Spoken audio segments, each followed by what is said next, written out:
brother if you can. Help a brother if you can. Sveika, kā tu šodien jūties? Paldies, lieliski, kā tu jūties? Es jūtos ideāli. Un kāpēc tu jūties lieliski? Šodien notiek ļoti daudz interesantas lietas. Mēs esam kopā daudz mūziķi pie viena galda un gaisā virmo krāsas, spīdumi un daudz pozitīvu emociju. Un vai tev bija īpaša schēma, kā tu rotās savus apavus, vai arī tā bija tīrākā improvizācija? Schēma nebija, bija tikai materiāli un tā bija tāda tīra improvizācija. Un par ko tavās kurpēs ir stāsts, varbūt?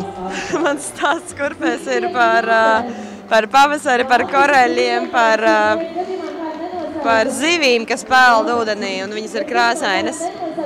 Un man šodienas jautājums visiem, ko es jautāju, vai tu varētu iztēloties jūsu vietā sežam Latvijas deputātus un rotājiem kurpes?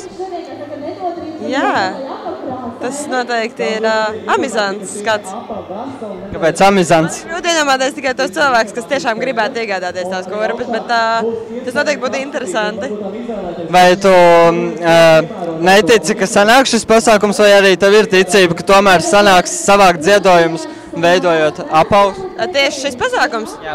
Es domāju, ka noteikti viņš sanāks, un kas par iepriekšējie projekti jau ir pierādījums tam, ka viņiem sanāk izdarīt to, ko viņi ir iecerējuši. Tāpēc es domāju, ka viss būs kārtībā un cilvēki tiešām gribēs nesāt šos apavus.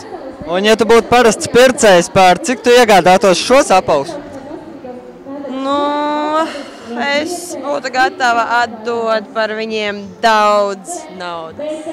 Galvenais tā, lai pietiek ziedojumiem, ja? Tā, šobrīd svarīgākais ir tas, ka šī nauda tiek novirzīta pareiziem mērķiem, un šos te apavus mēs vienkārši cenšamies radīt ar kādu pievienoto vērtību.